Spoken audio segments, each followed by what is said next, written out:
संपूर्ण महाराष्ट्रामध्ये तापमान वाढ होताना आपल्याला दिसून येत आहे. आपण संपूर्ण महाराष्ट्राच्या अनेक भागात पाहिलं तर तापमान वाढीच्या घटना समोर येत आहेत.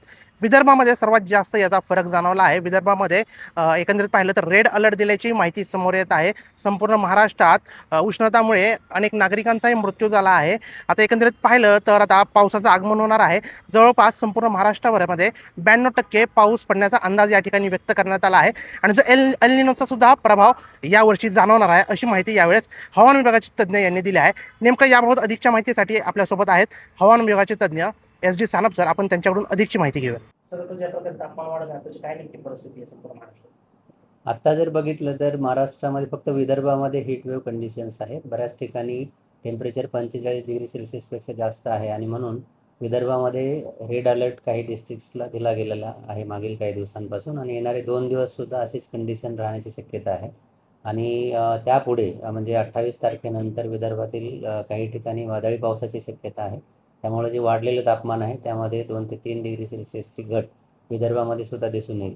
उर्वरित महाराष्ट्र जर बघितला, कोकण, गोवा, मध्य महाराष्ट्र किंवा मराठवाडा, तर तिकडे तापमान बऱ्यापैकी कमी झालेलं आहे आणि त्याचं कारण म्हणजे आर्द्रतेचं प्रमाण वाढलेलं आहे आणि बऱ्याच ठिकाणी तुरळक ठिकाणी असं म्हणता येईल की वादळी वाऱ्यांसह पाऊस होतो आहे किंवा विजेच्या कडकडाटासह पाऊस होतो आहे आणि त्यामुळं तापमान उर्वरित ठिकाणी कमी झालेलं आहे. सर, आता पावसाची काय परिस्थिती?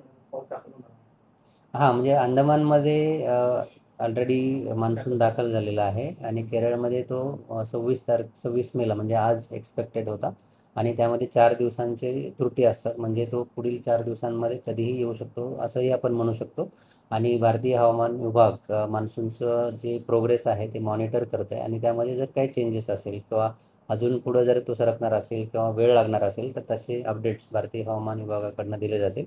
आणि मान्सून महाराष्ट्रामध्ये कधी येईल असं जर विचाराल तर महाराष्ट्रामध्ये येण्यासाठी त्याला कमीत कमी 8 ते 10 दिवस लागतात केरळमध्ये आल्यानंतर. आणि त्या वेळेची कंडिशन्सवर ते अवलंबून असतं. नॉट नेसेसरी की केरळमध्ये जर 1 जूनला आला तर तो दरवेळी 7 किंवा 8 तारखेला तो महाराष्ट्रात येईल म्हणून. तर केरळमध्ये आल्यानंतर महाराष्ट्रामध्ये त्याचा प्रोग्रेस कसा राहील याविषयी आपण बोलूया. संपूर्ण महाराष्ट्रात किती टक्के पाऊस पडेल असं काही अंदाज?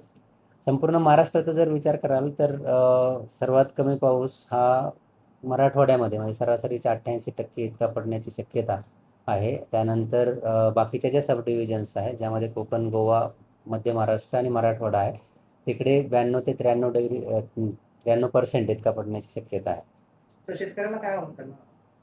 शेतकऱ्यांना आव्हान म्हणजे पाऊस कमी पडणार आहे असंच मी या मोमेंटला सांगू शकतो. बाकी शेतकऱ्यांना जे ॲडवायझरीज आहेत कृषी विभागाकडनं दिल्या जाणाऱ्या ज्या काही ॲडवायझरीज आहेत त्याचं पालन करणं गरजेचं आहे. त्याचबरोबर येणाऱ्या आठवड्यासाठी आमच्या विभागाकडनं अपडेट्स दिले जातात की कृषीविषयक सल्ला दिला जातो. तर तो तुम्ही आमच्या मेघदूत ॲपवर बघू शकता किंवा मौसम ॲपवर आपण बघू शकतो. सर, एल निनोचा काही प्रभाव पडणार आहे?